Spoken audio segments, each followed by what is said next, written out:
মিনু পাখির পেটে ডিম ছিল, আর সে কয়েকদিনের ভেতর ডিম পাড়তে যাচ্ছিল। সে খাবারের খোঁজে জঙ্গলে ঘুরে বেড়াচ্ছিল। কিছু দূর আসার পর সে খাবারের সন্ধান পেল। আরে বাহ, কি সুন্দর ক্ষেত!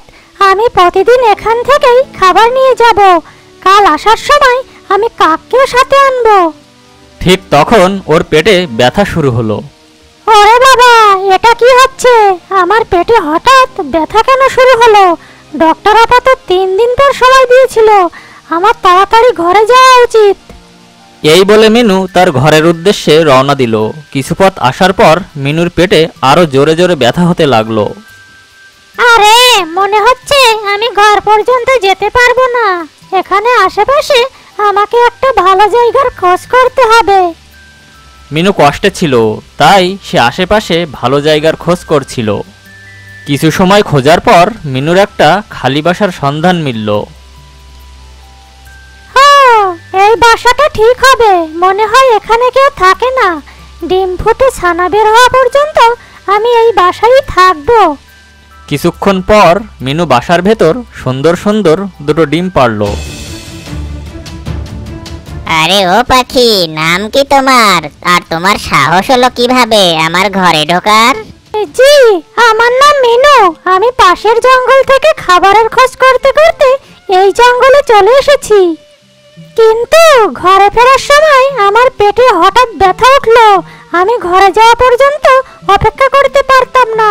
তখন আমি এই বাসাটা দেখতে পাই, আর অসহায় হয়ে আমি এখানে ডিম দিয়ে দিই। হায় রে, একে তো তুই আমার অনুমতি ছাড়া বাসায় ঢুকেছিস, আর তো আর ডিম পেড়েছিস। আমাকে মাফ করে দাও। আমি জানতাম না এই বাসা তোমার। আমার ছানা ফোটা পর্যন্ত আমাকে এখানে থাকতে দেবে? আহা হা হা, বড় এসেছে এখানে থাকতে। আমি যদি তোমাকে এই ঘর দিয়ে দিই তাহলে আমি থাকবো কোথায়? একে তো বর্ষার মৌসুম চলছে। শোনো পাখি, তুমি এখনই তোমার এই ডিম এখান থেকে নিয়ে বের হয়ে যাও, আর তা না হলে আমি এগুলো বাসা থেকে নিচে ফেলে দেব। একে তো এই জঙ্গলে শিকারী পাখি সব সময় ঘুরতে থাকে। আমি নতুন কোনো বিপদে পড়তে চাই না। না না, তুমি এমনটা করো না। আমি আমার ডিম নিয়ে এখান থেকে চলে যাচ্ছি, কিন্তু তুমি আমার একটা উপকার করো। আমি একবারে একটার বেশি ডিম আমার সাথে নিয়ে যেতে পারবো না। আমি এখনই একটা ডিম নিয়ে যাচ্ছি, আর পুনরায় এসে দ্বিতীয় ডিমটিও নিয়ে যাব। ঠিক আছে ঠিক আছে, তবে তাড়াতাড়ি করো, আমার ঘরে মেহমান আসবে। ও আসার আগে তুমি তোমার ডিম দুটো নিয়ে যাও এখান থেকে। বেচারা মিনু যদি চাইতো তাহলে টিনু পাখির কথার প্রতিবাদ করতে পারত, কিন্তু ডিমের জন্য ও অসহায় ছিল। মিনু দেরি না করে একটা ডিম ওর সাথে নিয়ে নিজের বাসার উদ্দেশ্যে রওনা দিল। ভালো হয়েছে, আমি সকালে এই বাসাটা খুঁজে পেয়েছিলাম। আমার তো বানানো বাসাই মিলে গেছে। কে জানে এটা কার ঘর? একবার ওই পাখি এসে ওর এই ডিমটাও নিয়ে যাক, তখন আমি আরামে এখানে থাকতে পারবো। টিনু পাখি এসব কথা বলছিল, তখন ওখানে এক শিকারী চিল আসলো। আরে ও পাখি, তুই আমার বাসায় কি করছিস? জি, আমার পেট ব্যথা করছিল, আর এজন্য বিপদে পড়ে ডিম পাড়ার জন্য আমি এই ঘরে ঢুকে পড়েছি। আমাকে মাফ করে দাও। আমি এখনই আমার ডিম নিয়ে এখান থেকে চলে যাচ্ছি।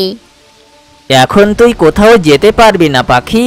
এই বাসায় আমি আমার শিকার রাখি। প্রতিদিন কোনো না কোনো পাখি থাকার জন্য এখানে চলে আসে। একবার যদি কোনো পাখি এখানে চলে আসে তবে সে এখান থেকে আর বেঁচে ফিরতে পারে না। ও সোজা আমার পেটেই যায়। এখন তো আমার তেমন ক্ষুধা নেই, এজন্য এখন আমি তোর ডিমটা খাবো, আর রাতে খাবো তোকে। আরে ও বেক্তমিস, তুই আগে আমার ডিম ছুঁয়ে তো দেখ, তারপর দেখ আমি তোর কি অবস্থা করি। তোর এত বড় সাহস! মনে হচ্ছে তোর প্রাণের চেয়ে তোর কাছে এই ডিম বেশি প্রিয়। দাঁড়া, আমি তোকে এক্ষুনি শিক্ষা দিচ্ছি। এই বলে চিল টিনু পাখির ওপর হামলা করে বসলো আর তাকে ঘায়েল করে দিল। তারপর ডিম নিয়ে সেখান থেকে চলে গেল। চিল ডিম নিয়ে উড়ছে, তখন সে দেখলো বিপরীত দিক থেকে আরেকটা চিল ওর দিকেই আসছে। আরে, এই চিল আবার কোত্থেকে আসছে? আমাকে তাড়াতাড়ি এই ডিমটা কোথাও লুকাতে হবে, আর তা না হলে ও এই ডিমে ভাগ বসাবে। চিল তখন পেছনের দিকে যেতে লাগলো আর ডিমটা নিয়ে ওর দ্বিতীয় বাসায় গেল। সেখানে ডিমটা রাখলো আর চলে গেল।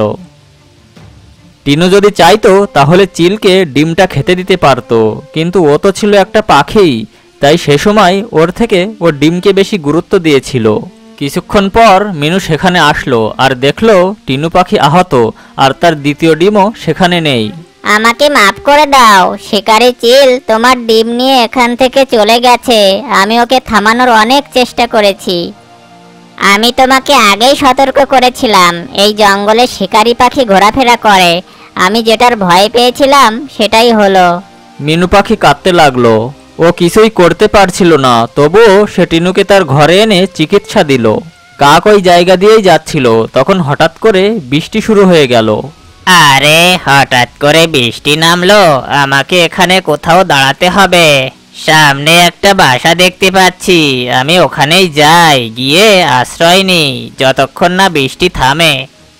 কাক ওই বাসায় গেল যেখানে চিল মিনুর ডিম রেখেছিল। যখনই কাক ওখানে গেল তখন ওর খুব ভয় হতে লাগলো। ওরে বাবা, এটা আমি কোথায় চলে এসেছি? মনে হচ্ছে এটা কোনো শিকারি চিলের বাসা, আর এজন্যই এখানে এত পাখির কঙ্কাল রয়েছে।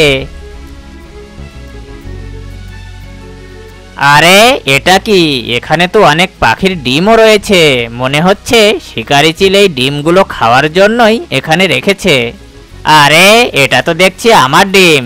চিল এখানে চলে আসে তার আগে আমি এখান থেকে যাই। কাক তার ডিম নিয়ে সেখান থেকে চলে গেল। অন্যদিকে মিনু টিনুকে মলমপট্টি দিচ্ছে, ঠিক তখন সেখানে চড়ুই পাখি চলে আসে। আরে বিনু, এই পাখিটা আবার কে? এভাবে ঘায়েল কিভাবে হলো? মিনু সব ঘটনা চড়ুই পাখিকে জানালো। কি বলবো মিনু, দুদিন আগে আমার ডিমও চুরি হয়ে গেছে। মনে হচ্ছে ওই চিল আমার ডিম নিয়ে গেছে। তখন ওখানে বক চলে আসে। আরে বক, তুমি কাঁদছো কেন? কি হয়েছে?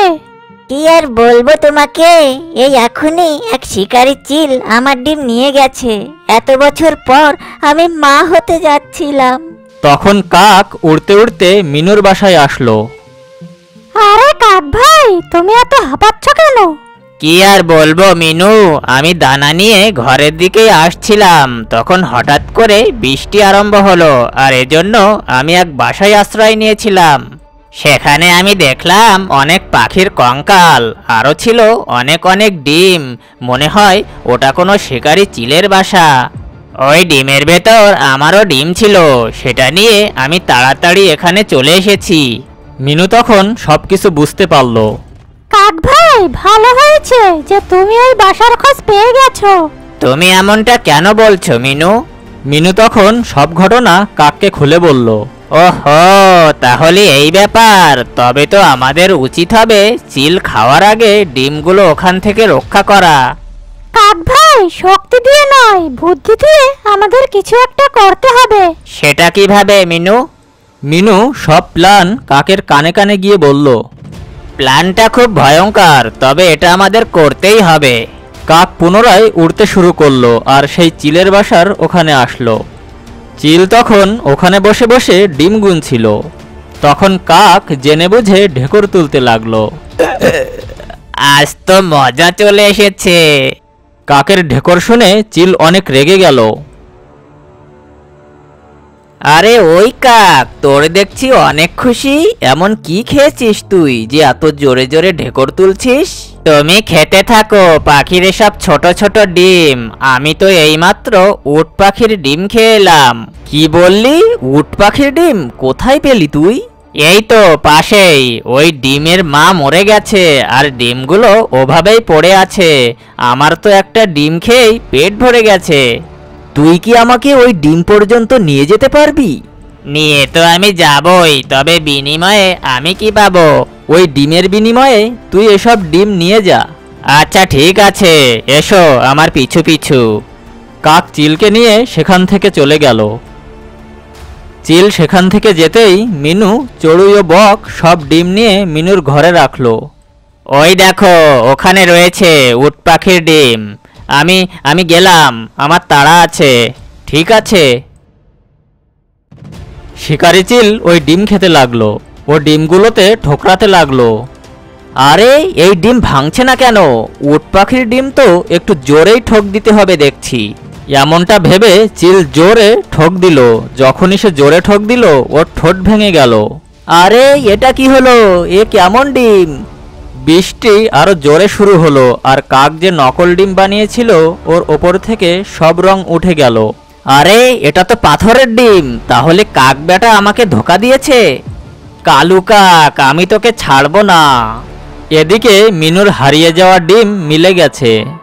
বক ও চড়ুইয়ের ওদের ডিম মিলে গেছে, আর যে অন্য ডিমগুলো ছিল টিনু সেগুলোর দেখাশোনার ভার নিল আর সবাই মিলে মিশে থাকতে লাগলো।